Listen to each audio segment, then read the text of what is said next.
Tom Ziegler with MMA On the Rise. We were recently at Fight Lab 26 for the 125-pound title fight between outstanding champion Bruce Gunter taking on the slick submission skills of challenger Joel Porter. You do not want to miss this title fight. Stay tuned.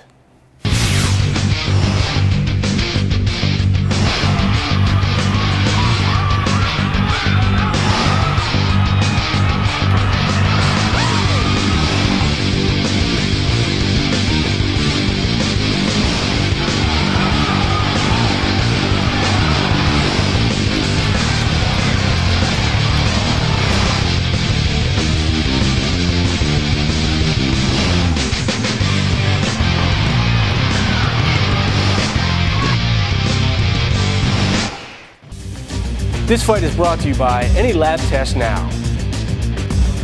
All the best fighters get their blood working. Any Lab Test Now. Over 150 convenient locations. Fighter panels include HIV, hepatitis B and C. Only $89. No doctor's orders needed. In and out 15 minutes. Fighting is in your blood. Make sure nothing else is.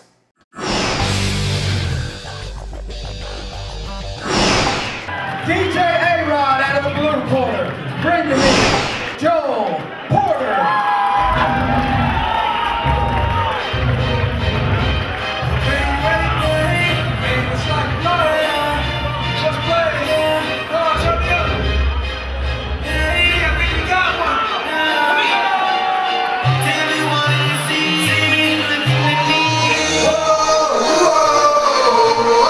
MMA On the Rise here in Charlotte, North Carolina for Fight Lab 26.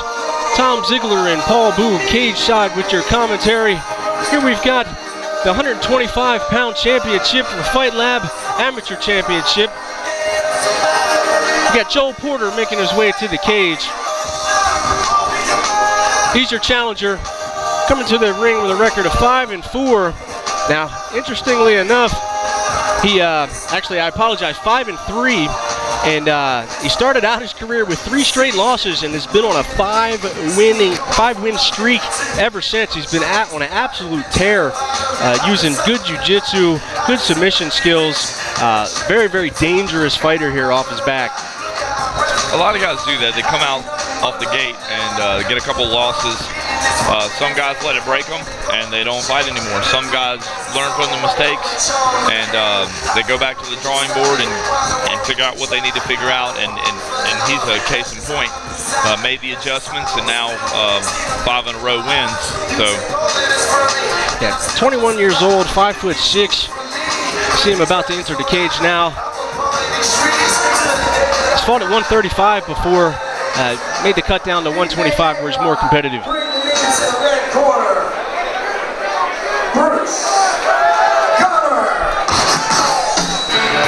Now, here is your champion, Bruce Gunter. Now, this kid is a phenom. 7-1 amateur record, your Fight Lab champion. Only loss coming in his amateur debut against Kenneth Crowder, who is now a pro fighter, best known for knocking people's ear-offs with elbows. yeah, so you know, take a loss to a guy who can knock a guy's ear off with an elbow is, you know, it still sucks to lose, but at least you say you lose to somebody who's a beast. No shame in that at all, and he's won 7 straight since, including his title win, title defense. And he's going to put it on the line here again against Porter. At a team full circle, good fight camp. Yeah, these guys are turning out some really good lighter weight guys.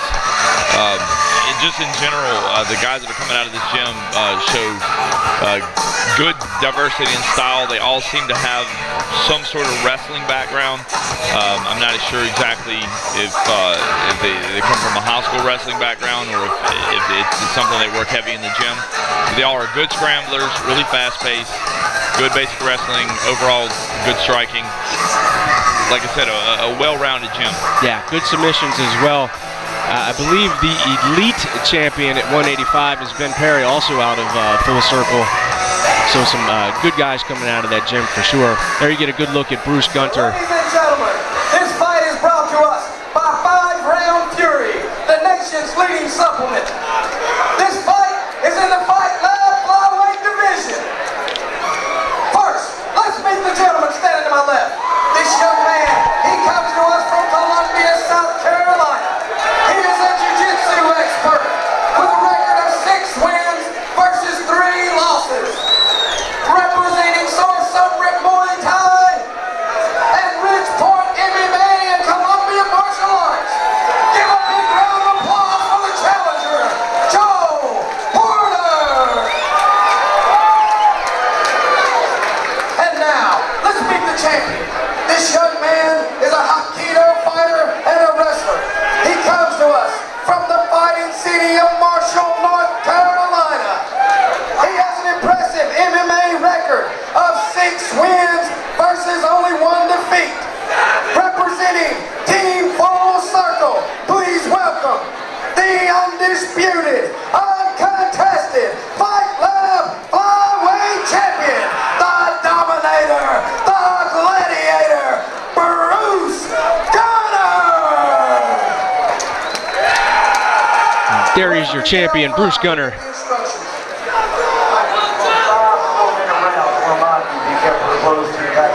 No elbows whatsoever. Be careful with these 2 bodies. Make sure that you not stray both. First one, now, great on both of them. 5 rounds, 4 minutes. This is what you wanted. You got it. Let's go. For your 125-pound title, we've got Porter versus Gunter.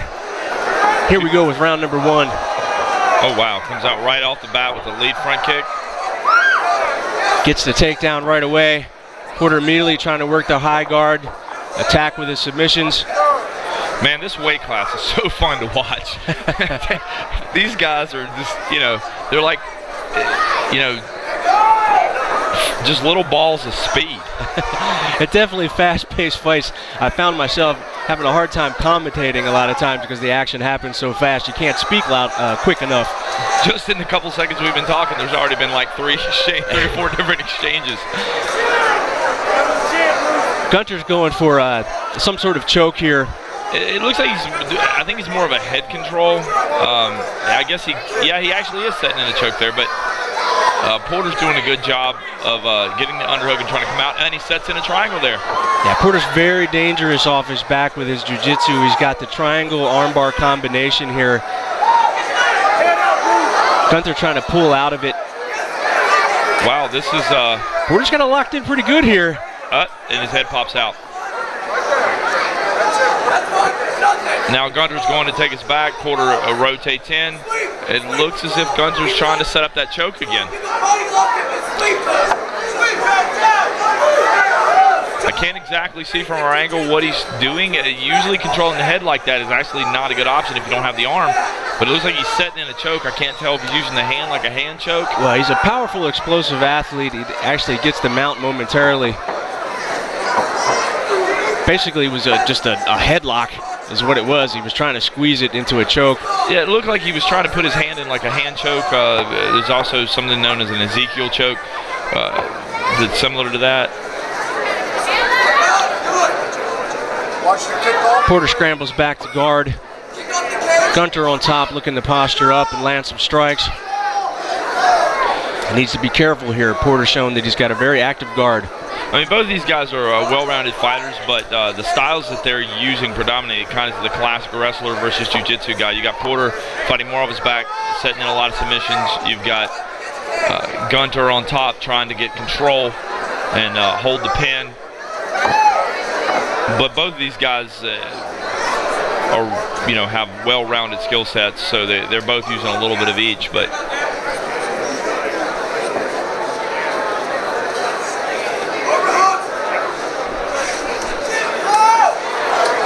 here we go. Gunter goes to posture up. Immediately goes a quick armbar. Holy cow. Gunter does the right thing, steps around, gets his arm bent. Man, I'm getting tired watching these guys. Great defense on the armbar from Gunter. His arm actually did hyperextend momentarily. It was tight for a second. Gunter battles out of it and steps over and defends very nicely. But you see how quickly Porter threw that up there. Gunter has to be careful in Porter's guard. He's very dangerous with his submissions.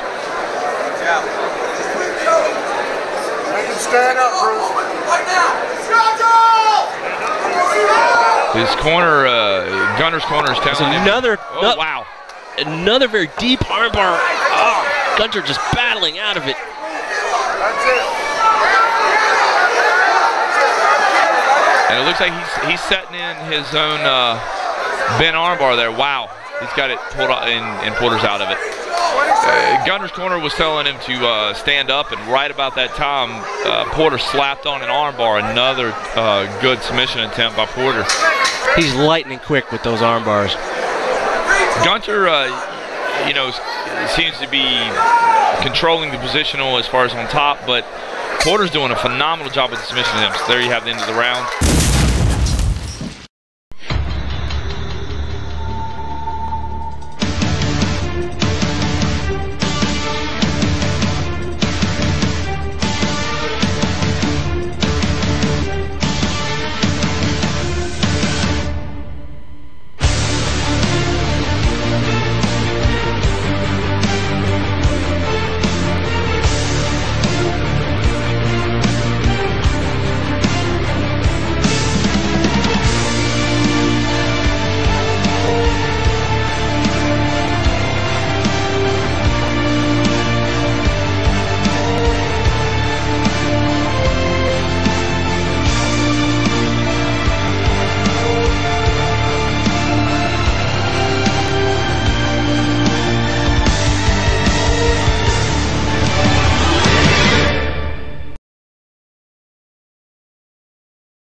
You know, that's going to be a hard one to score. I think the average person on the outside, and honestly, the judges are probably going to score that for Gunter because of the fact he was on top, he was raining down shots. But really, Porter put Gunter in danger, you know, 3 significant times. Yeah, no question. One of the world's largest MMA organizations. Gunter definitely has to be careful in Porter's guard. Triangles, arm bars, and he throws them up quick. Now Gunter's an explosive athlete. He's able to defend and power out of them, but you don't want to play those odds too many times, I don't think. I think that's a dangerous gamble. Right, and that's one of the things that's hard with MMA scoring. It's you know, the way the 10-point must system is done, it's kind of hard to take that into account. You know, they're supposed to, the judges are supposed to, you know, take into account ring control, landed strikes, grappling control, submission attempts, things like that. But submission attempts are kind of low on the totem pole when you're on the bottom. You know, if the guy on top is raining down punches and you're attempting submissions, you know, even though they're close, they didn't finish. So how do you score that compared to a strike? Yeah, definitely a tough thing that MMA scoring at all levels has struggled with. Also, take into consideration the judge's background, you know. Yeah. Does he like jiu-jitsu? Does he know anything about jiu-jitsu? Yeah, a lot of these guys, they do get training here in North Carolina, and it's probably one of the better states for training, but it's still not quite enough. They're doing better, though. They're making a lot of effort to do better. Right off the back, Porter's back on it. Right off the bat, Porter's on his back again, and Gunter on top. Yeah, after a quick exchange to start round number 2, we end up where both fighters are probably most comfortable. Gunter, the wrestler, on top. Porter, the jiu-jitsu expert, on the bottom, off his back.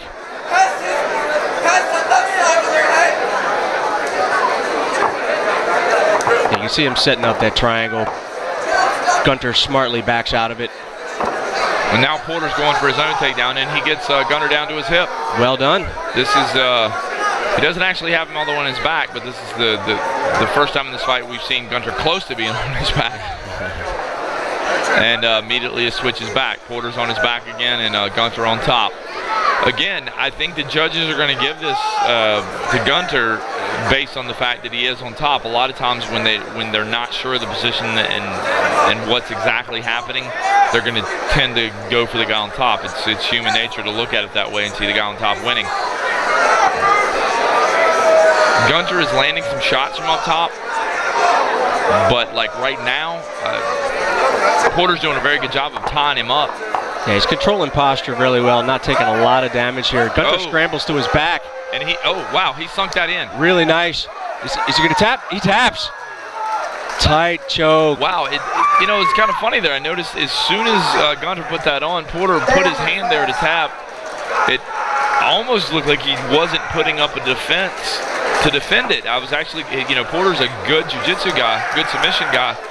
He just immediately was out of that. I'm wondering if, you know, there wasn't some other problem in there. I've actually seen situations where someone actually hurts their jaw earlier in a fight, and then when a submission, like a choke gets put on, they're forced to tap not even so much from the choke, so I don't know. They tap a little quicker. Well, I tell you what, Gunter used his speed and athleticism in that scramble to quickly get the back of Porter. Porter recognized it and tried to counter, but Gunter had already had the choke slapped on, and he's powerful. He's got strong arms. He squeezed. He gets the tap.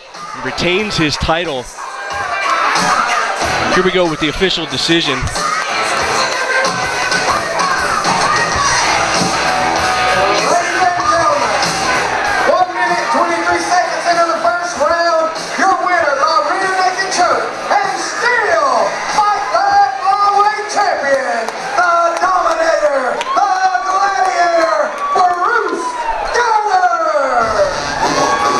There you have it.